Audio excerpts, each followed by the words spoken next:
Last time, I explained some of the topics about modeling in ETABS. I hope you already got this presentation.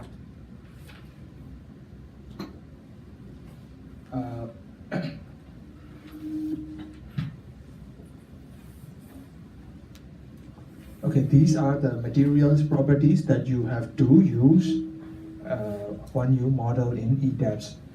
These are for concrete, reinforcing steel. When you use concrete, if F prime C is less than 6,000, you have to use the first formula. If more than 6,000, you have to use the second formula. Okay, these are the weight per unit volume that you have to use in the material properties box. When you calculate, please take care the calculation of modulus value. Okay, these are the stiffness modifiers that you have to use in a seismic analysis model. I already explained last time, but these are the summary. Okay.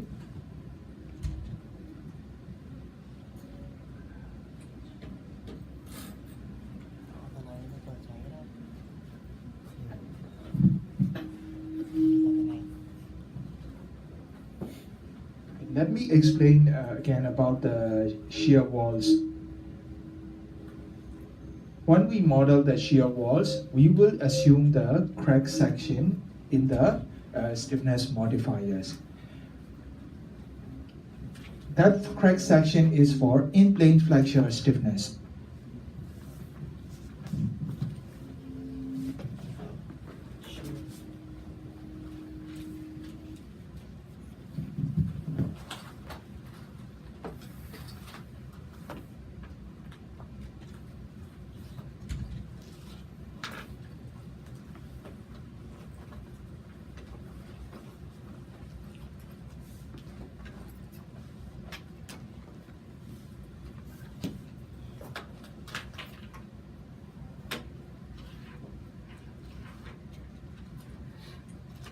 Let's go to the elevation view of the planar shear wall in ETABS model.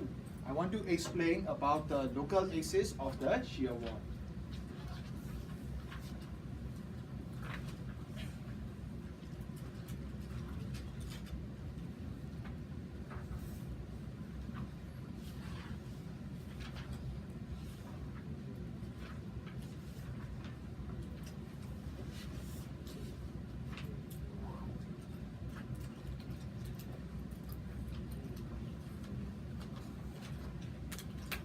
This is the local axis of the shell element in the shear wall.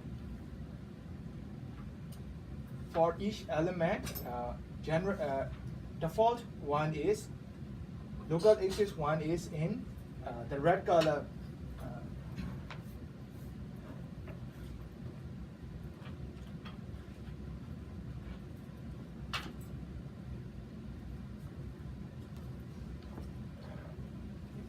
The red one is local axis 1, which is in red color. Local axis 2 is in upward, mostly in upward direction, which has green color. Local axis 3 is perpendicular to the wall element. So, if we want to reduce the in-plane flexure stiffness of the shear wall, we apply the lateral load, and then there will be moment, overturning moment of the wall in this direction. So this, if lateral load coming from this side will be tension and this side will have compression. So in that case, this side will have tension crack due to the stresses in two directions. So we will provide the stiffness modifier of F22 to consider the in-plane flexure cracking of the shear wall. But if you change the local axis of the shear wall, you may need to change the stiffness modifier. But generally, we use the default local axis.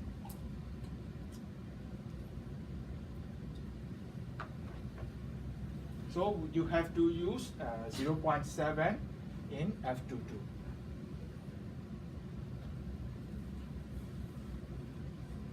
When we design the shear walls, we generally design for the in-plane. We focus on the in-plane action. We don't want to design the out-of-plane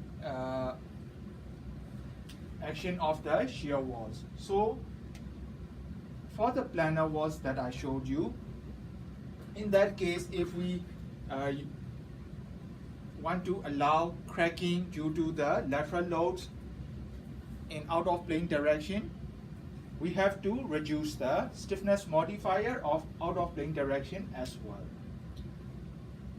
So to reduce the out-of-plane stiffness modifier, we reduce the out-of-plane M11, M22, M12 to 0.25.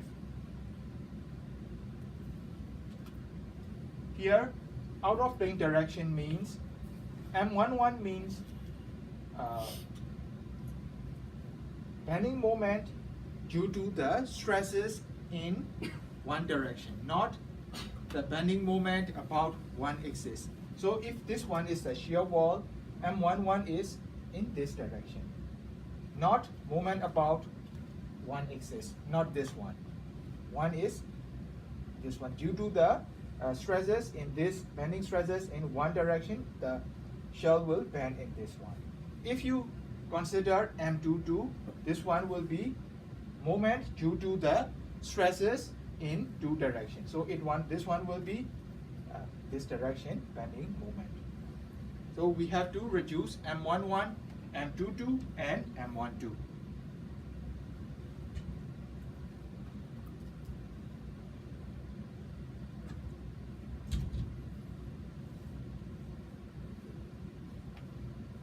Next thing you have to consider is the beam column offsets. When we model in ETABS, we model the members by considering center line modeling.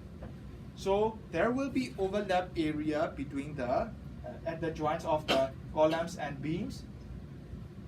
So we have to consider the rigidity of that joint.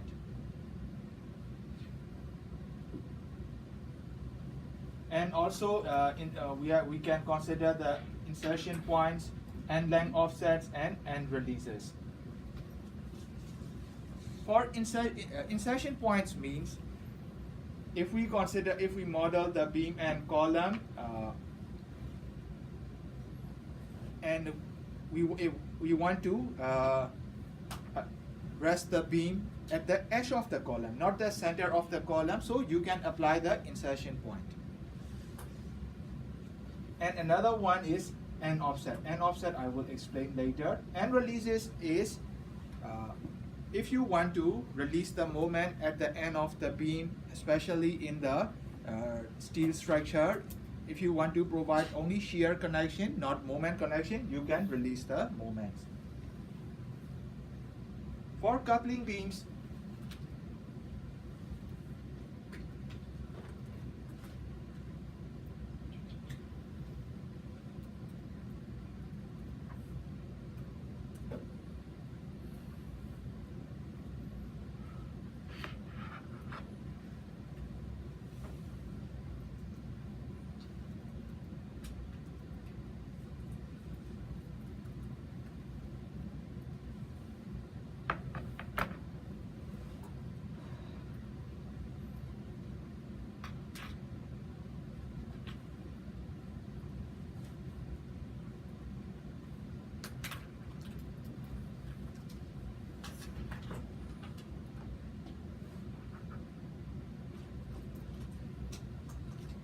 for coupling beams which are connecting the shear wall elements, you can model either with frame elements or the shell elements.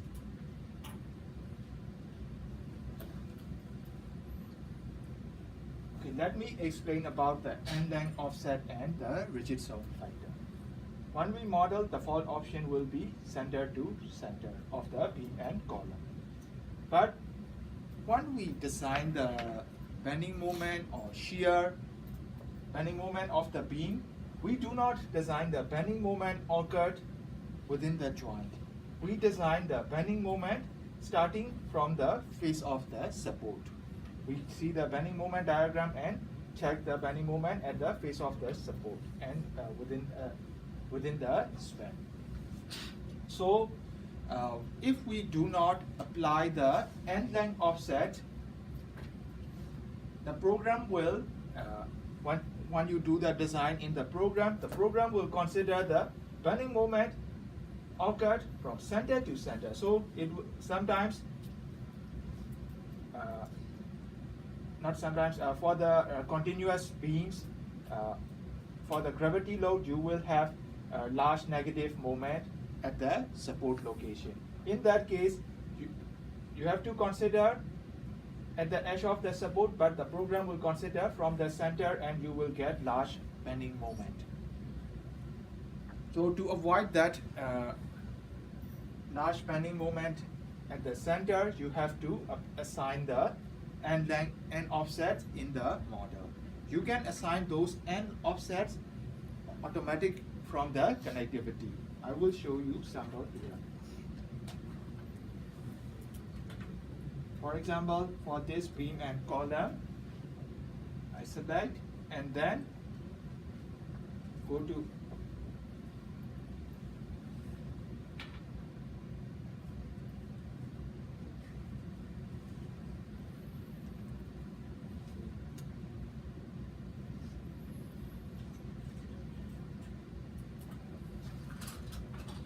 assign, frame, and then end length offset. Here there is a option for automatic from connectivity. In that case, the program will determine the end length offset based on your beam and column sizes in the model. If you want to specify the lengths manually, you can also specify, but we always use that automatic option. Changing the end length, assigning the end length offset in the model will not change your analysis results. It will affect only the design results, where the force the program has to take for design. Important one is the rigid zone factor. The default value of rigid zone factor is 0 in the program.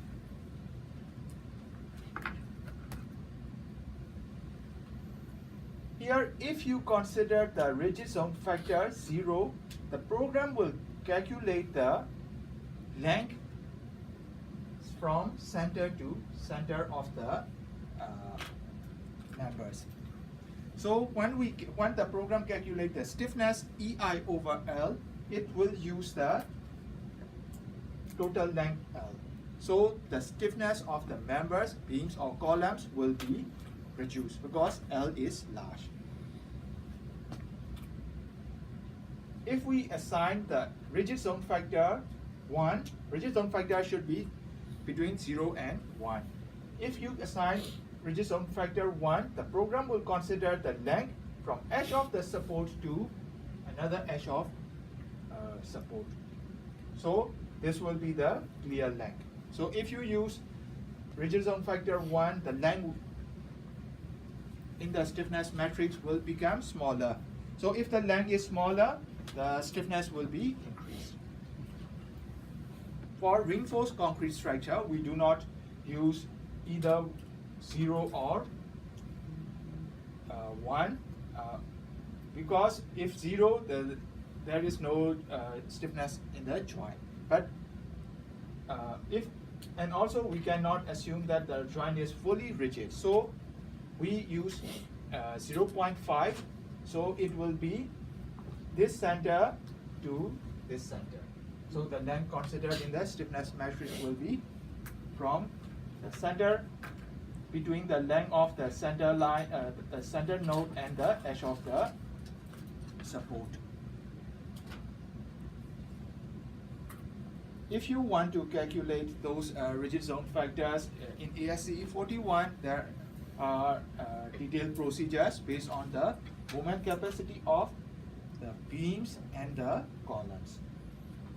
So in your TEM project, you just, after you create the model, just select all elements and then assign rigid zone factor 0.5.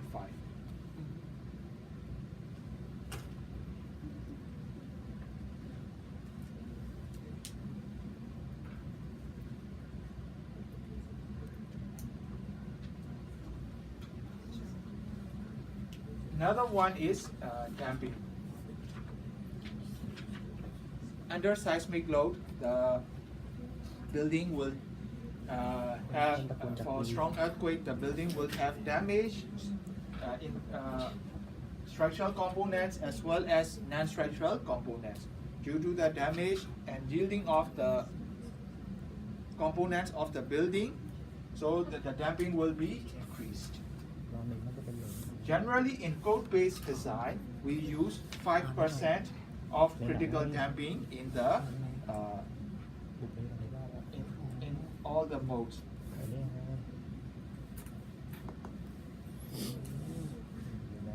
That damping value may be changed depending on the loading intensity. If you use the small earthquake and if the members are not yielding, so you have to use lower damping. But in practice, when we use for the design level earthquake, we use 5% damping.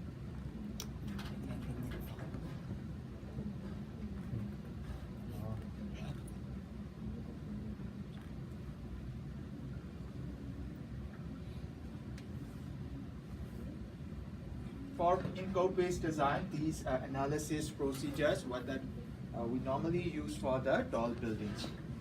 The first one is the modal analysis to check the dynamic properties of the building. Second one is the gravity load analysis, either linear static analysis or construction sequence analysis. In tall buildings, construction sequence analysis is also very important because the differential shortening between the columns and the shear walls are adjusted during the construction. For example, under gravity loads, column will be shortened more than the shear walls. So during the construction, one column is shortened. After construction of one level, the contractor will correct the height. If they do not correct, when the building is finished, the columns are shortened and it will be tilted. So these corrections are taken during the constructions, but if you conduct linear static analysis only, you cannot consider those corrections. So when you conduct construction sequence analysis, the program will analyze the model floor by floor. First, the program will add first floor and analyze. Then add another. After analysis, if there is deflection, differential shortening between columns and wall, it adjusted. And then it continue for another floor until the entire building completed. So, but there will be still a differential shortening between the columns and walls because when you construct upper story, the lower story will have some shortening. That one we cannot correct. So that one will, so we can capture those effects more realistically. And another one is the seismic loading that we analyze. We can conduct either linear static analysis or response spectrum analysis. In linear static, normally we conduct response spectrum for tall building.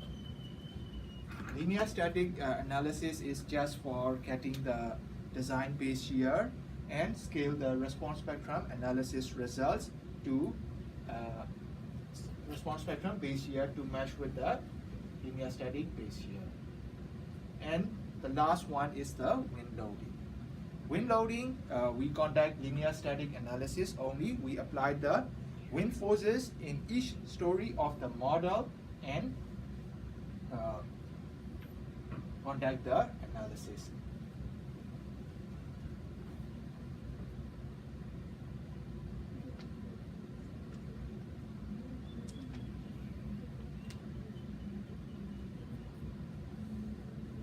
Model analysis, when we conduct, we have to determine, first we check the natural period of the building, mode shapes of the building, to check the adequacy of the lateral stiffness, and also the dynamic behavior of the building. When we check the mode shapes of the all building, the first and second mode should be in translation, and third mode will be torsion. But sometimes we cannot achieve translational modes in the first and second modes. But we try to minimize, but we have to minimize the torsional response. And also we can tune the, but from the model analysis results, we can tune the structure. Although the structure geometry is irregular in plan, but we can tune it to be regular in dynamic behavior. For example, the structure is L-shaped, but to get the translation modes, we can adjust the shear wall layout and frames, lateral stiffness of the frames. And from model analysis, we can also determine the principal directions of the building.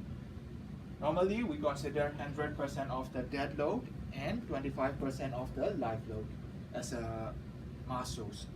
Sometimes people use not 25% of live load, only consider the storage load as a live load as a mass source.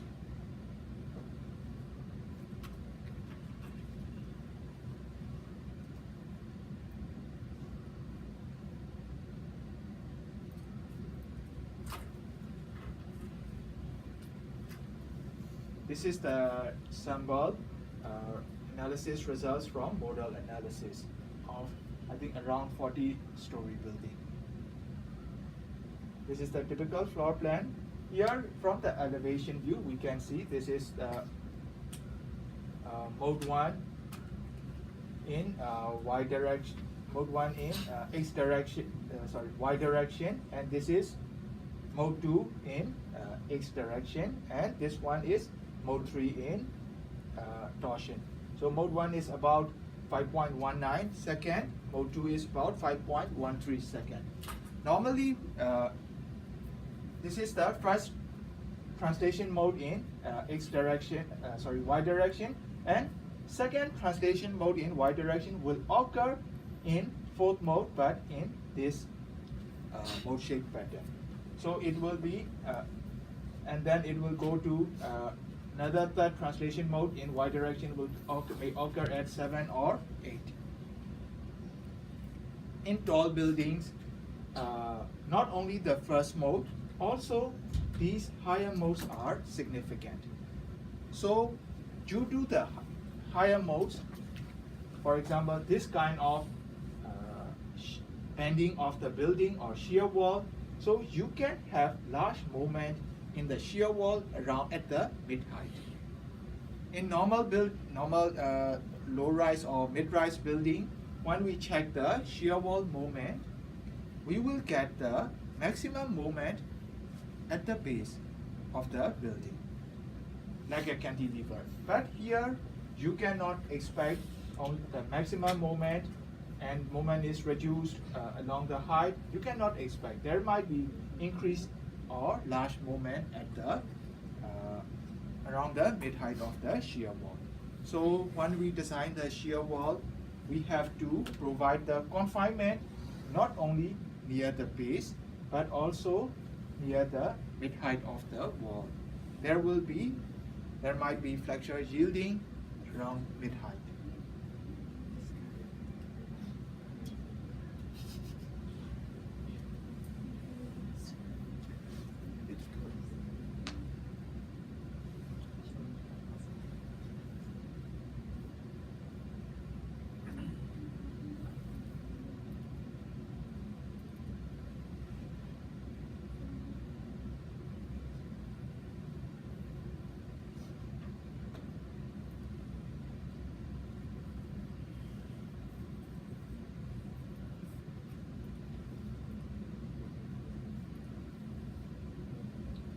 This is a sample 40-story building model, and I will show you the mode shapes.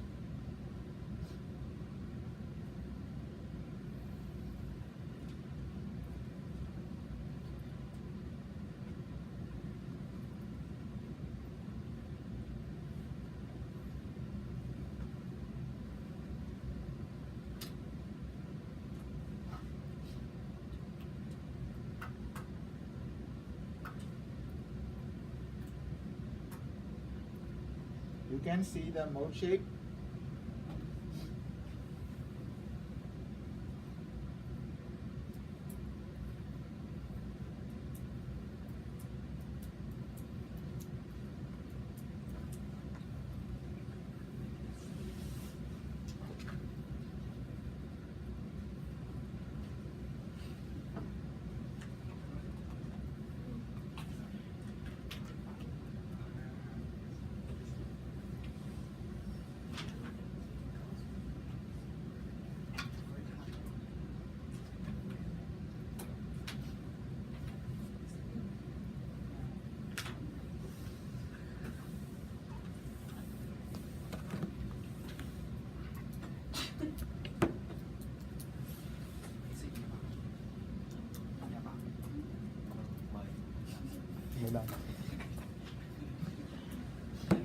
You can see the mode shape from here. So go to deform shape and select mode, and then you can select the mode number. And do not show the controls, and then apply.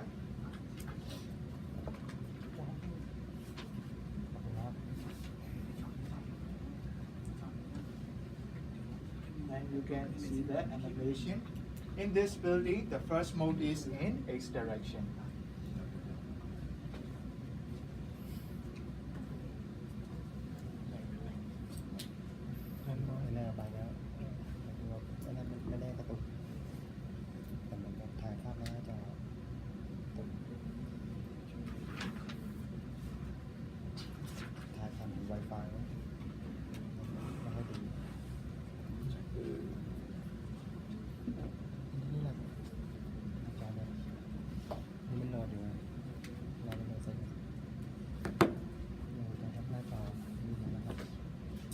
So when you complete the model, you have to check the natural period of the building and also the mode shapes. So for the natural period, if you have the 40-story building, the natural period should be around 4 seconds, 5 seconds. Okay, should not be 7, 8 seconds. So you have to check carefully. If the stiffness is not enough, you have to adjust your shear wall or frame stiffness. This one is the first mode.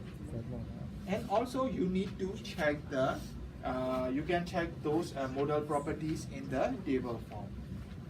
Go to display, show tables, and analysis, results, modal results, and modal participating mass ratio. In your term project, you need to present this table. Okay. Here, mode 1 is 4.32 seconds, and we can see that in X direction, 71% of total mass is participating. And in mode 2, it is 3.69, and Y direction, 65% is participating. It means that this mode is X and this mode is Y.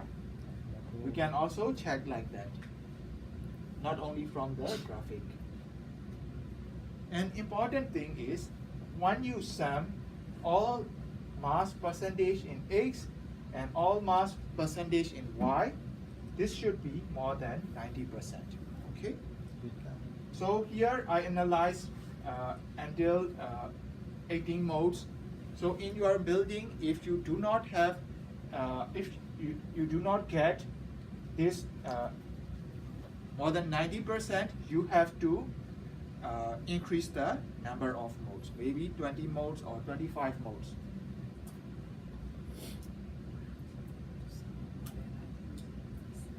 Here I will show you define model cases and this one number of modes. Okay, you can change it here. Okay, 30 or 30. I suggest you to start with at least 30 modes. Okay, to get 90% participating mass ratio. And also use risk analysis. Here, this one you can select risk analysis, and also add these UX, UY, UZ, RX, RY, RZ, all load type with acceleration. Okay, so you have to define that one.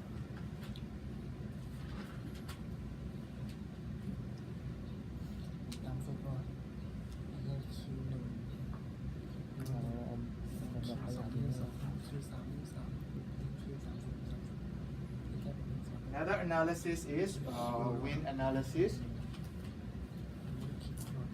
In wind analysis, you have to apply these wind load parameters in the model, wind speed, 50-year or 700-year return period, but in older codes, 50-year, but new codes of ASC 7, it is 700-year.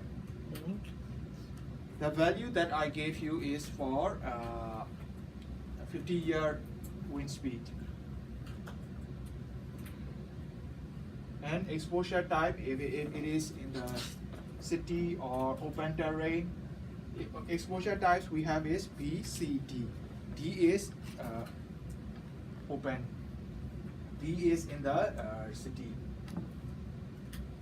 Importance factor for residential building, importance factor is generally 1. And topographic factor, if your building is on the hill or just on the flat ground, so that one also needs to be considered. If your building is on the hill, the wind force pattern will be changed. Another one is gas factor. In your project, just use 1.0. Do not use 0.85. That one needs to be calculated according to ASC 7 procedure, which is long procedure.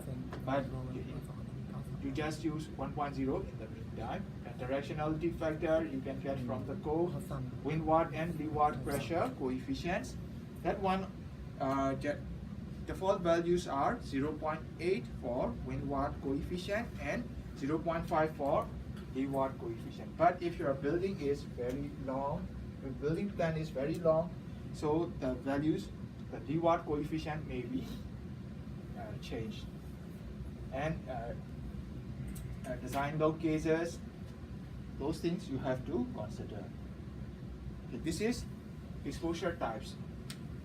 So this one is exposure type B, which is in the region where many buildings are existing. Exposure type C, very small building, and exposure type D is near the sea. So it is almost open. Okay, importance factor. Normal residential building importance factor is 1.0, but for the other essential facilities, the importance factor will be increased. This is the topographic factor. As I mentioned you before, normally the wind load pattern at the flat terrain is like this.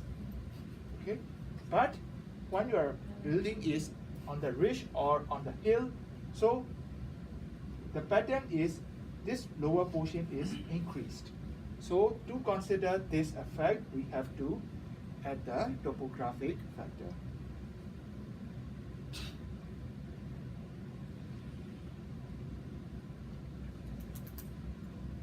For directionality factor, generally it depends on the structure types. For the buildings, it is always 0.85. But chimneys depend on the shape of the chimney, so this one will change. But for tall buildings, just use 0.85. Another one is leeward and windward coefficients, which are important For windward wall, just use 0.8 CP, but for leeward wall, it will vary. Let me explain about the windward and leeward here.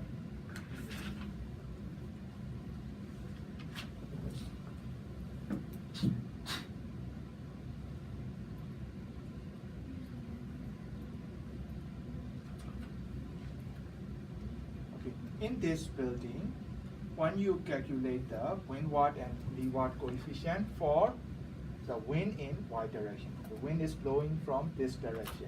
So windward will be this side, leeward will be at the back of the building. So in the code, it mentioned that windward and leeward coefficients depend on the L/B ratios.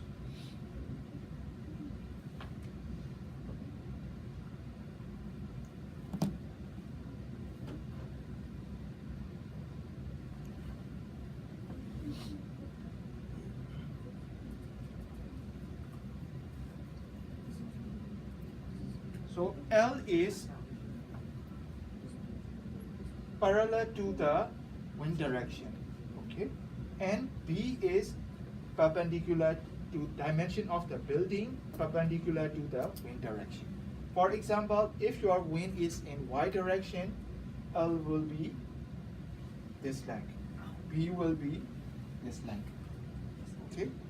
You cannot always say that L is the longer side and B is the shorter side. You cannot say that. Depends on the wind direction. If you apply the wind in this direction, L will be this length and B will be this length. So you have to take care when you check the L/B ratios. So based on this table, if L/B is 0 to 1, we have to use 0.5. It means that L is very short and B is very wide. In that case, for y direction,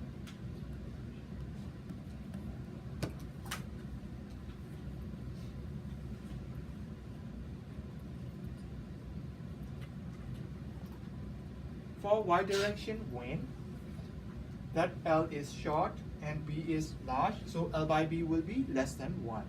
In that case, you will have CP coefficient equal to 0.5. But for the x direction wind, your L is very long and B is short. So L/B will be more than 1 or 2. In that case, your CP coefficient will be smaller. So that CP coefficient, L/B is large, so 0.3 or 0.2. So that effect will be, the leeward effect will be small.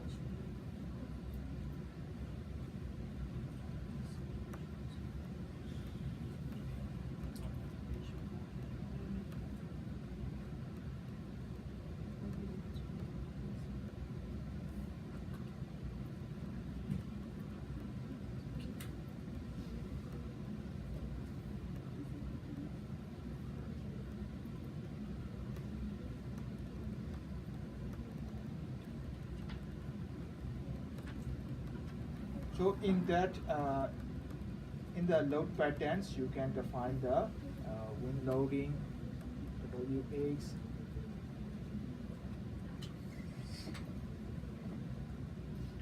wind, and then you can select the code.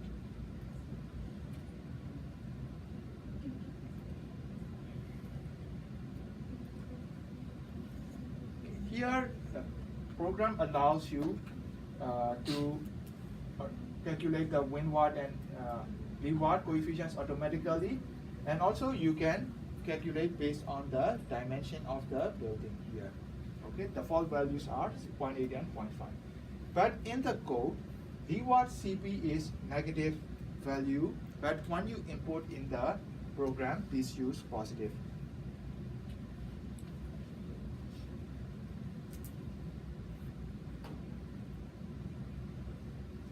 Another one is the load gauges. to consider the directionality effects of the wind, there are 4 cases in ASC. First case is you applied all 100% wind aids, and other cases are considered 75% only and with the torsion. So in your TEM project, you can consider as for the first case only. Okay, here consider only first case, and eccentricity ratio make it 0. So there will be only 2 cases. One is wind X and another one is wind Y. In real project, you have to consider many cases with many load combinations. Here you have to add gas factor 1.0 KD, okay, 0.85 topographic. Assume that you are on the flat terrain, but exposure type, it depends on the design criteria.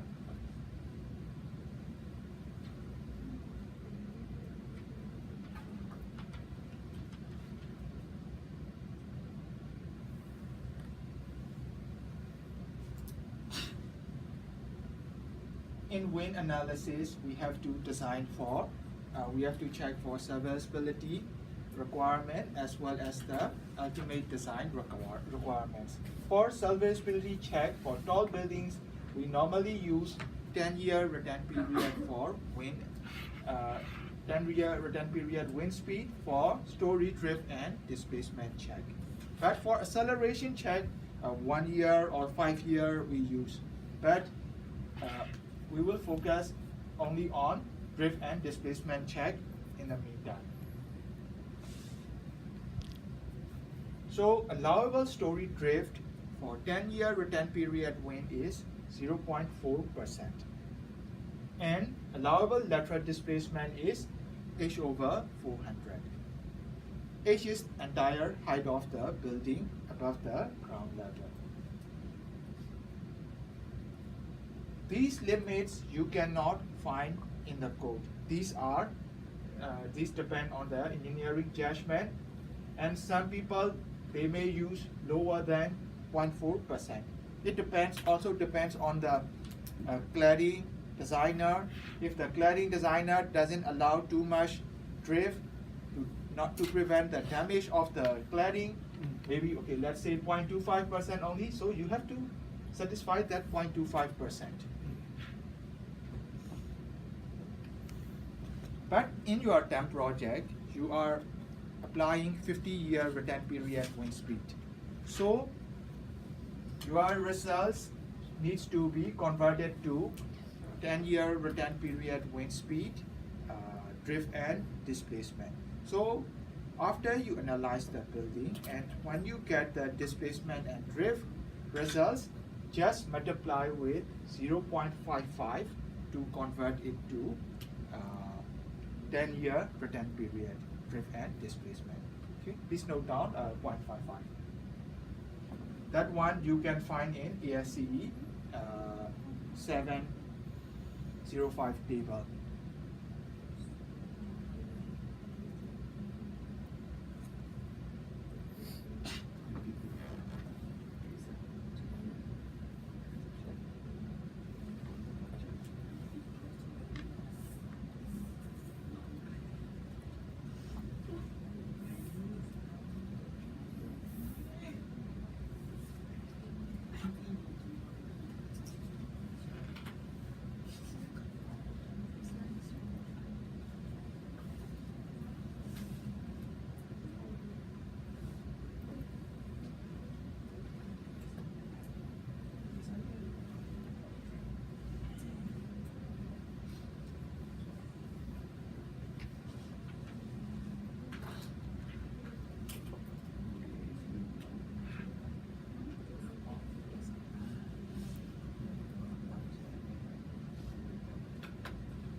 This is the table from ASCE 705.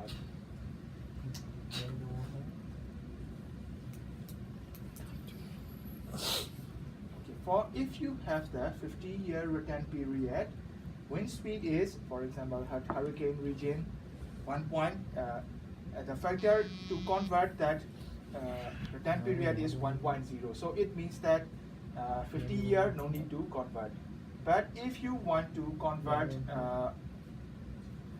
50-year to 10-year, the wind speed factor is 0.74. Okay, here from 50 to 10 is 0.74.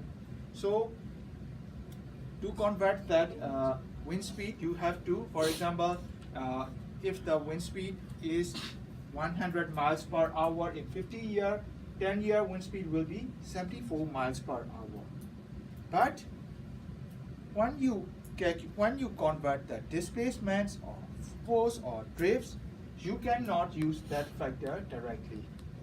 You cannot multiply with 0.74 with the 1% drift or 0.5% drift. You cannot multiply, because when you calculate the wind load, that wind speed is it is based on the kinematic energy equation, half mv squared.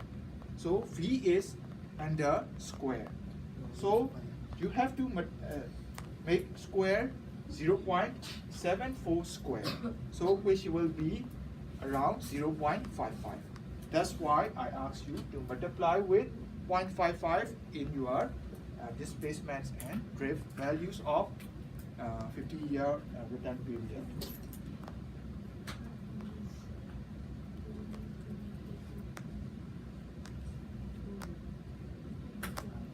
Here I already shown. But for the ultimate strength wind design, you have to use 50-year return period wind speed with the load combinations with load factor 1.6 in your load combination. But if you use 700-year return period wind speed, you do not need to multiply with the load factor of 1.6.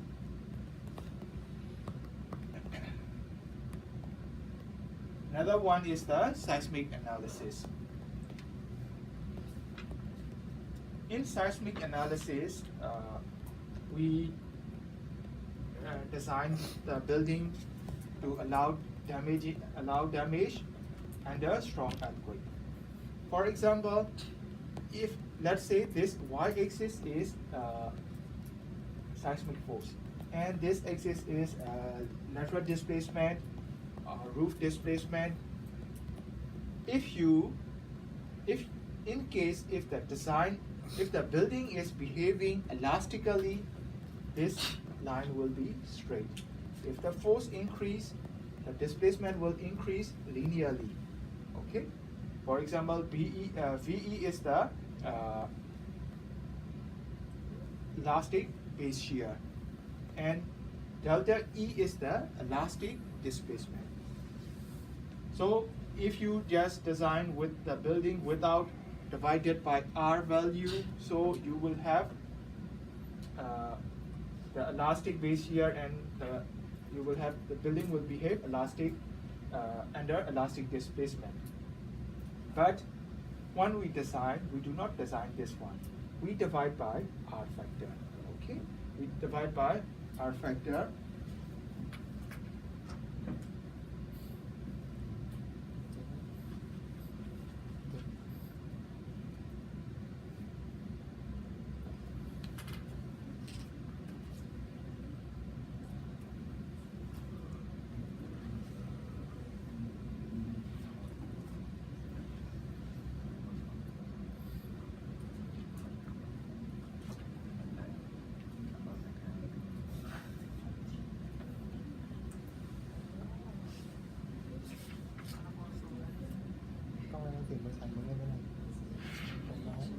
So we divide by R factor to get the design base shear. But we provide the ductility requirements according to the code, so the building will become ductile under strong earthquakes. So we designed lower base shear. After that, the building starts yielding, but it can still carry the gravity loads with under large displacements.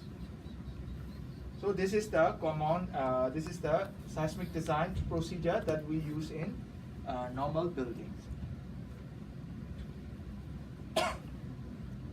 So our design base here is only this one. And when we conduct the linear static analysis, if we apply this base here, we will get this value only. This is the displacement. But in reality, we are not, the building will yield and the displacement may be here, large displacement. But from the analysis, we cannot capture that inelastic displacement here. So the code suggests to use the factor, the deflection amplification factor CD, to estimate the inelastic displacement here. So we have to multiply with CD to calculate that inelastic displacement. The concept behind is people assume that elastic displacement, this one, and inelastic displacement are same, okay, equal. When you analyze the building elastically and get this one, elastic displacement and inelastic displacement are same. But in UBC 97, the code multiply with 0.7 factor to little bit reduce to get the inelastic displacement. But in ASCE, they use CD factor to estimate that inelastic displacement. So what you can do is, to get the displacement or drift under design earthquake, you can analyze the building to elastically and then multiply with CD divided by R value. So it will reduce to this one. Okay. Another factor is omega naught factor. That one you do not need to consider in your dam project. That factor is to estimate the maximum demand forces in the structure, because we design only for that. But the force will increase although the building is yielding due to the overstrength effects of the members.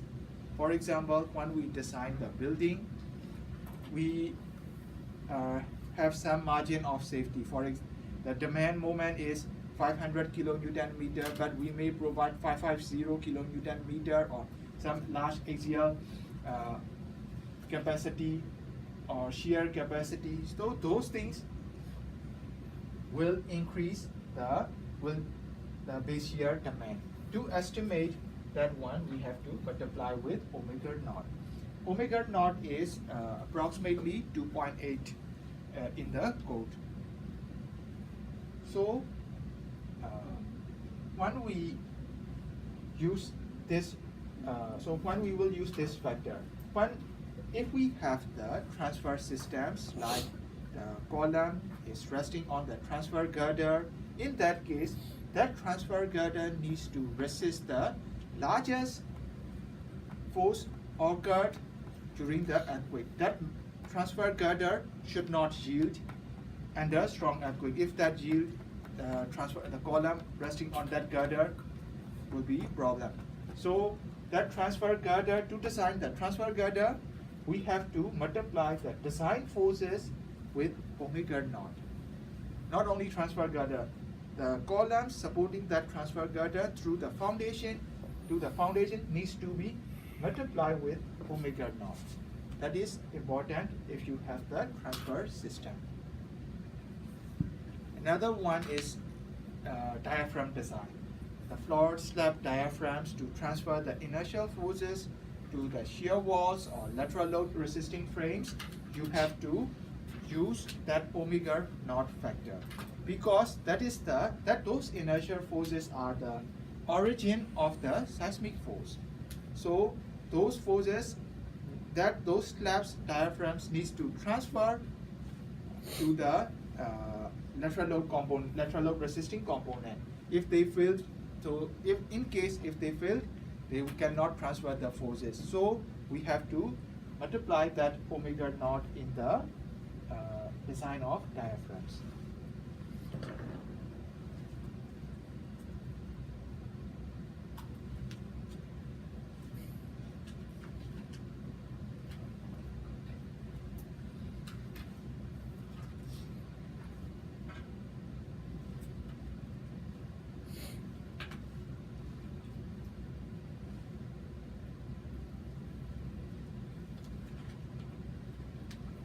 These things, these are the parameters that I already explained you in last lecture. It's also mentioned in your design criteria.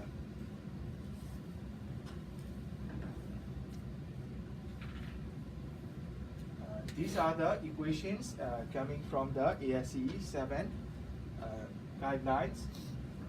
We have to calculate these CS factor.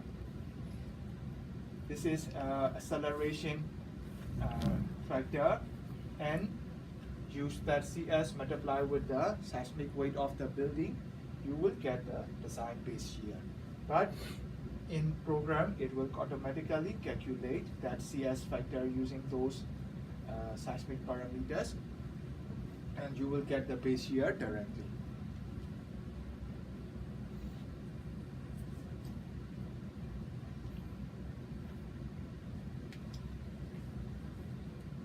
In ASCE 7, there are more than 80 seismic force resisting systems in the table with different R values, but those R values are determined based on the past earthquake events. Okay. For example, bearing wall system, it is 5, special moment frame, it is 8, and dual system, it is R value is 7.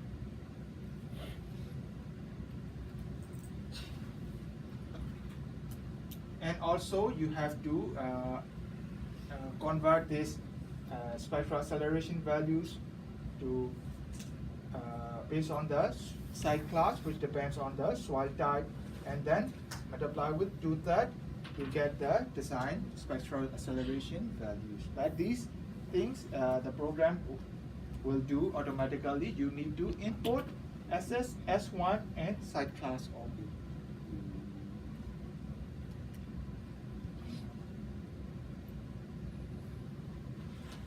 This is the basic concept of response spectrum. When we conduct the response spectrum analysis, we have to define the response spectrum function. Okay, this function is generated based on the single degree of freedom system. This side is spectral acceleration. This side is natural period of the structure. So the values here are spectral acceleration of each natural period, not the ground acceleration. This is the acceleration of the structure. When they develop the response spectrum, run the single time history analysis in single degree of freedom system with specified stiffness, and get the acceleration of that mass. For example, this system has natural period of 1 second, and from this ground motion you are getting let's say 0.5 G, so you will have 0.5 here. And 2 second structure, what is the spectral acceleration, and get many spectral acceleration values and plot that curve. Okay. So here in the response spectrum, this to this from around this range is constant acceleration. It means that the structures with the natural period in this range, the acceleration values are close to each other. Not exactly same, but they are close. But for example, for the tall buildings, because natural period will be long in this zone, the displacement will be more or less close to each other. no matter the natural period is. This one, in this zone, it will be constant velocity range.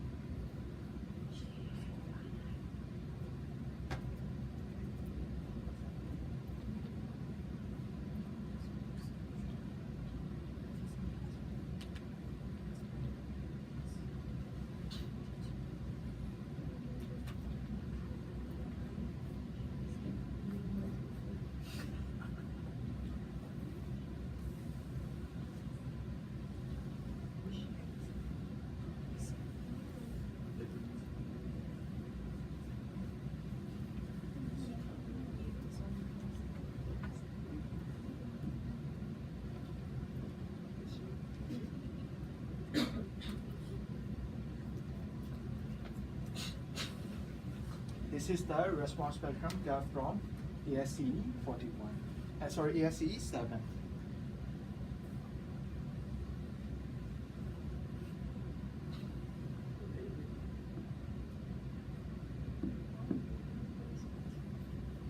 This let me explain about the determination of the fundamental period. As you see that natural period from the building can be determined from modal analysis, but the code doesn't use the natural period determined from modal analysis directly. There are some limitations because ETABS model natural period is generally longer than the actual natural period of the building. When people measure the natural period of the buildings at the site, that natural period is smaller than the period coming from our finite element models. So the code, if the natural period is large, your demand value will become smaller. In the response spectrum curve, you can see that if the natural period is longer, the spectral acceleration demand becomes smaller. If small, the base year will be small. To prevent that underestimation of the design base year, the code has approximate equation to determine the natural period of the building, which is based on height of the building. So we call it TA as approximate natural period. And then we have to determine TA, and then we got the upper limit TU multiply with CU. It is, let's say it is about 1.3 times increase of TA. This will be the upper limit. That TU needs to be compared with the period determined from the finite element model. If TU is small, we have to use TU. If modal analysis natural period is small, we have to use modal analysis natural period. But this procedure automatically handled by the program. I just explained you how the program works. Okay, this is the factor CT that when the program calculate the approximate natural period based on the height. Another factor in seismic analysis is redundancy factor. In redundancy factor, in older codes, UBC 97 or UBC 97, you have to calculate based on the shear demand in the columns, walls. But here, and also that redundancy factor will vary. But here it is only 1.0 or 1.3. Redundancy factor means if you have the less redundant in system, you have to amplify the forces, design forces.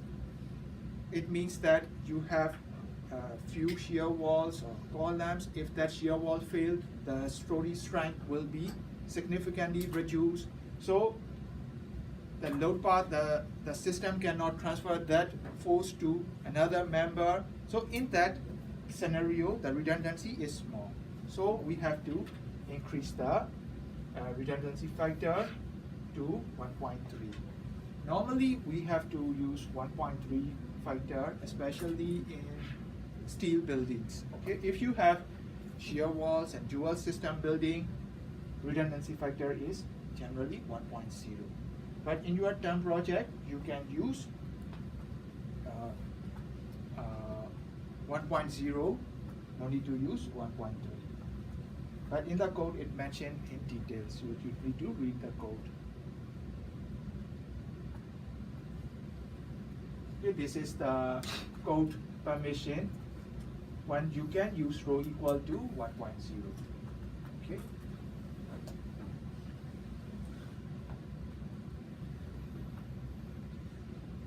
Another thing is the vertical distribution of seismic forces in equivalent static analysis.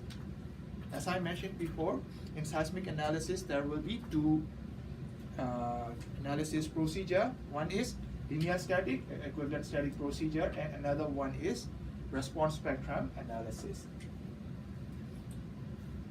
In seismic equivalent static procedure, we have to calculate the base shear, and then base shear multiply with base shear will be obtained from CS into V, and then that base shear has to be distributed along the height of the building by using those formulas.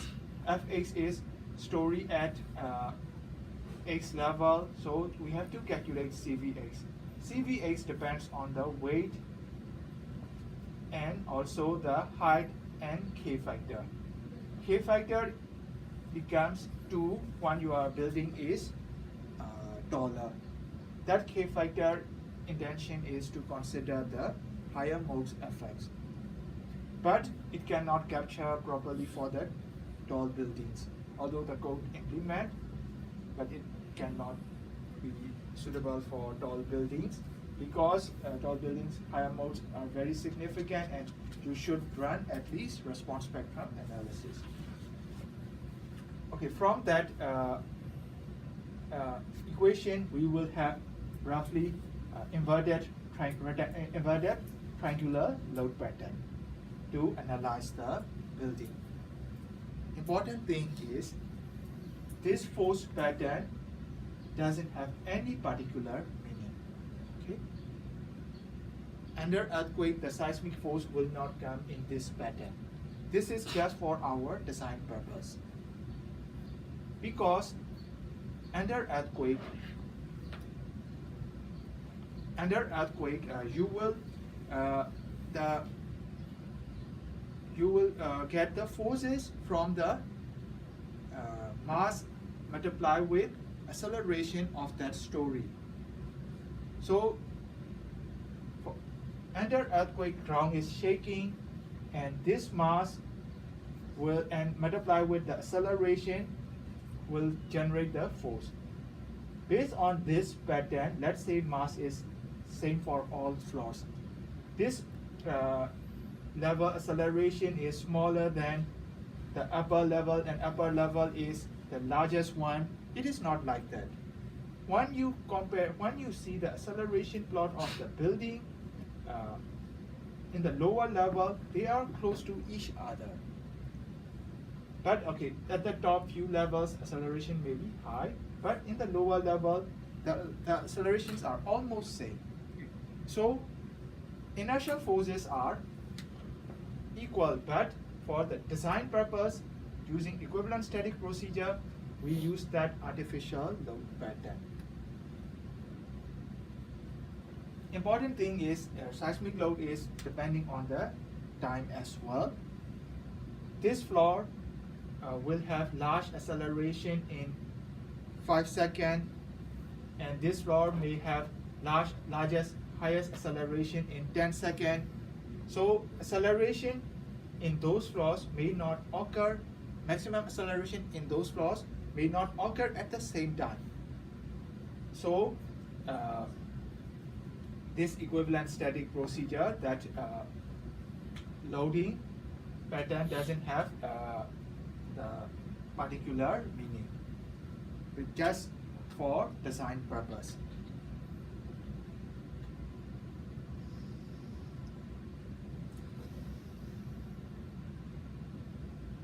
This is the allowable story drift for design earthquake. So for the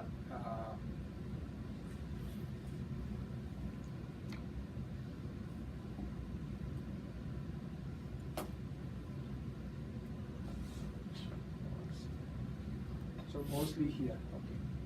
Our buildings category is, or the occupancy category is 2 here, and our structures are not masonry, shear wall RC structures with shear walls. It is in this category, and you have to check with 2% limit. So after you conduct the response spectrum analysis with 9.81 scale factor, you have to extract the story drifts and then multiply with CD divided by R value and compare with 2% drift.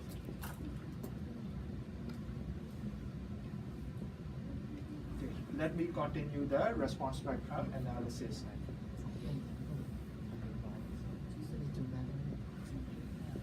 If you have any question, just let me know. For in response spectrum analysis, we considered dynamic behavior of the building more detailed, but not as comprehensive as time history analysis.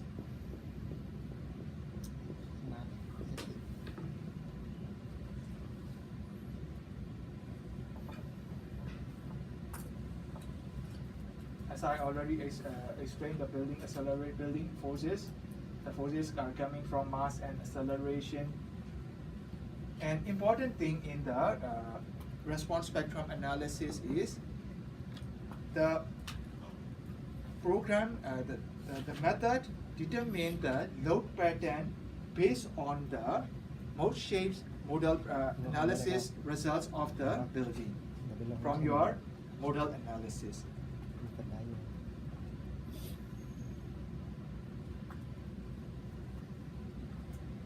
Here in static analysis method, equivalent static analysis, it consider only the first mode behavior, doesn't consider the higher modes properly.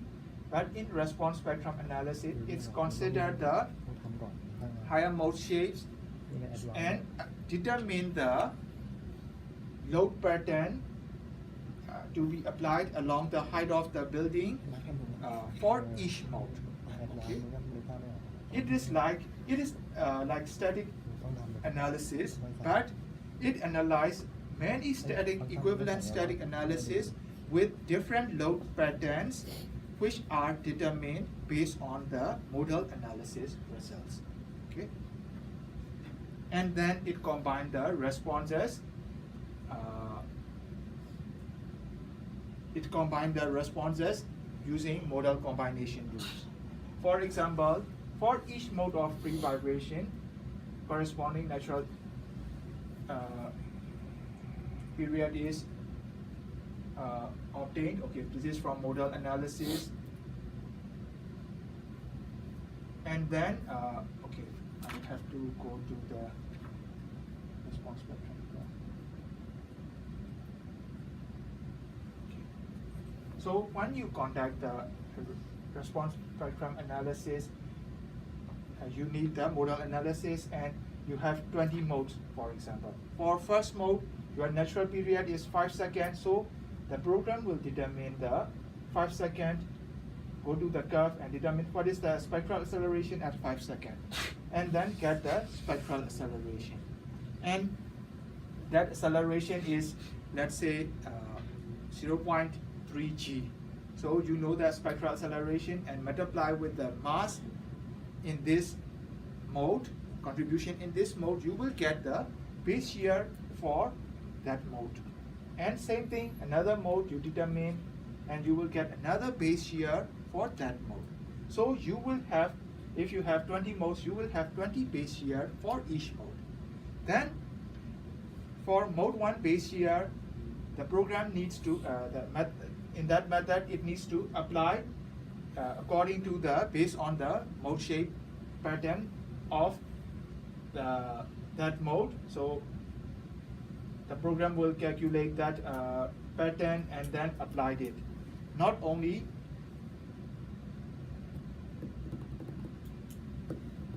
single load pattern. So many patterns like that for each mode. Not inverted triangular, it might be vary and analyze. All analyzed like all load cases are analyzed analyzed by linear static procedure, and you will have the shear in column or moment in the shear walls, moment in the beams, and for each mode. Okay, so for one beam you will have 20 modal results. For one beam moment you will have mode 1 moment, mode 2 moment, mode 3 moment, and then you have to combine by the modal combination rules, CQC or SRSS, and then get the final moment to be designed. Okay.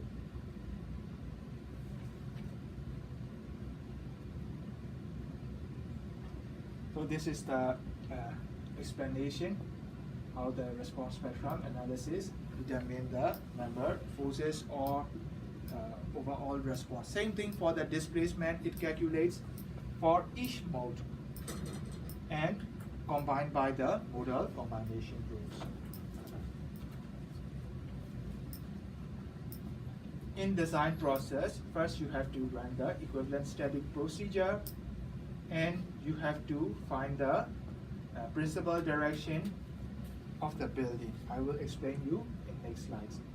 And then you have to conduct the response spectrum analysis along the principal direction with scale factor 9.81. In ETABS 2016, if your unit is millimeter per second square, you have to use 9810, not 9.81. And then you have to find the scale factor to scale down the response spectrum base year, because if you use 9.81, this one is elastic base year. You have to get the inelastic design base year from equivalent static, which is divided by R values.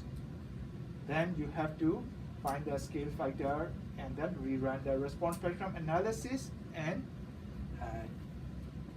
use those load cases in your design.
To find the principal direction, in the code, it doesn't mention clearly in the code, but we can find the principal direction of the building from the modal analysis. We can get the base year from the modal and mode 1 base year and get the angle between that X and Y component of the base year. Here it is a sample analysis. For example, L-shaped building.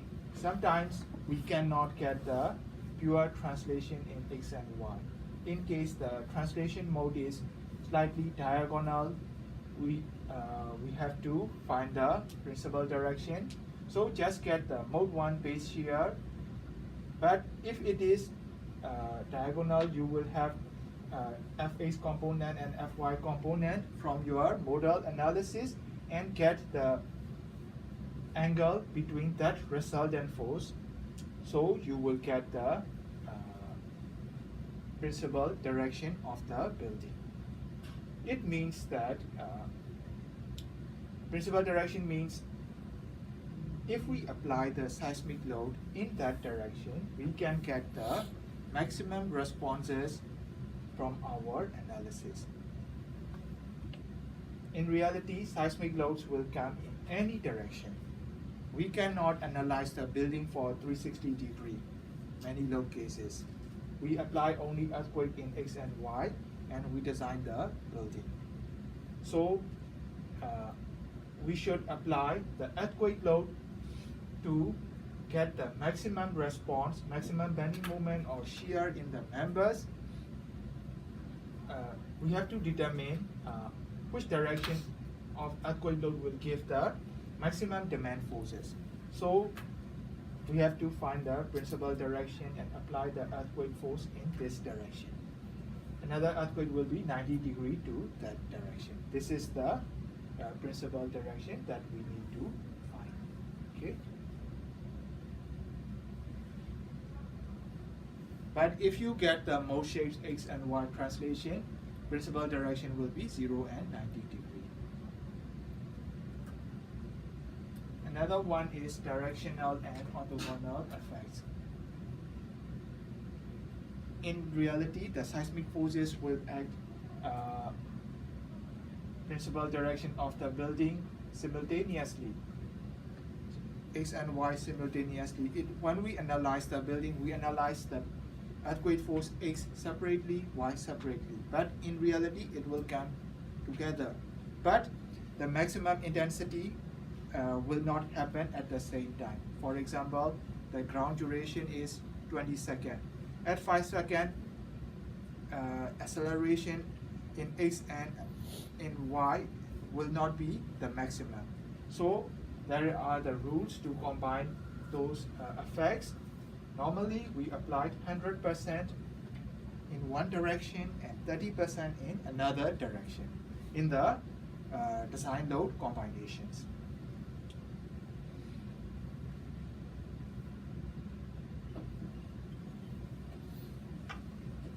Next thing is the scaling the response spectrum analysis results. We have to first, whatever you analyze the response spectrum with 9.81, just divide by the R factor that you use. Then you will get the base shear of the building divided by R. Another one is you have to get the base shear from equivalent static analysis and multiply with 0.85, you will get another base shear. So whatever the base shear, the largest from these two, you have to use as the design base shear. Okay. So for example, response spectrum 9.81 divided by R, you are getting 10,000 kilonewton base shear. From this one, multiply with 185, if you get 15,000 kilonewton base shear, you have to scale response spectrum base shear to reach 15,000 base shear. Okay, so that 9.81 scale factor will be changed. But this is in older code 705, you need to scale only 85%, but in latest code you need to scale for 100%.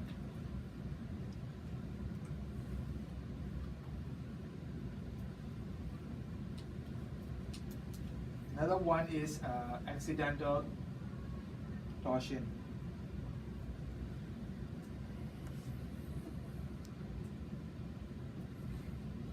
So when we model the building, our finite element models are not as accurate as the real ones because we simplify the load, we apply the area load, live load, superimpose dead load. So in reality, the partition wall locations and other non-structural components, mass, they may be varied based that we assume in our finite element model. So the mass center of mass location may be shifted.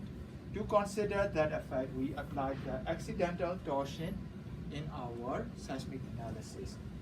We normally considered and also like building the material properties in our model will not be matching with the real values at in the buildings.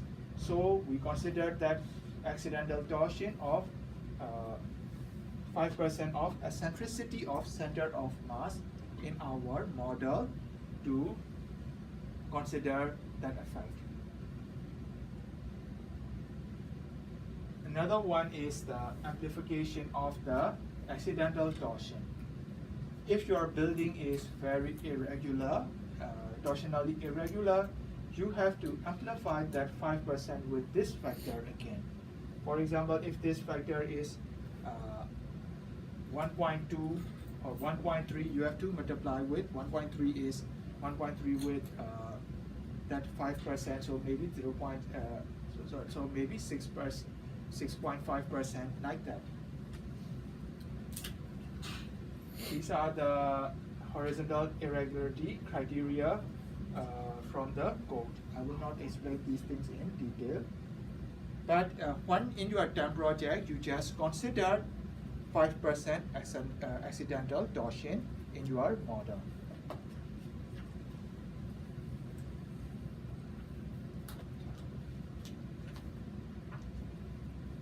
Let me show you here. Define load patterns, load cases.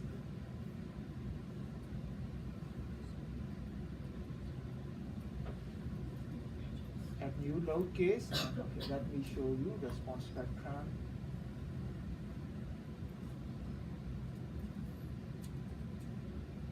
I will show you with UBC 97 and diaphragm eccentricity here. You have to add eccentricity ratio of 0.05 here.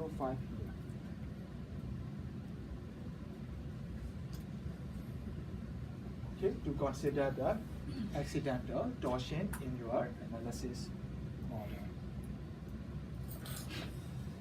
So I will stop here and I will explain you about the design load combinations and also the shear wall design using ETABS in next lecture.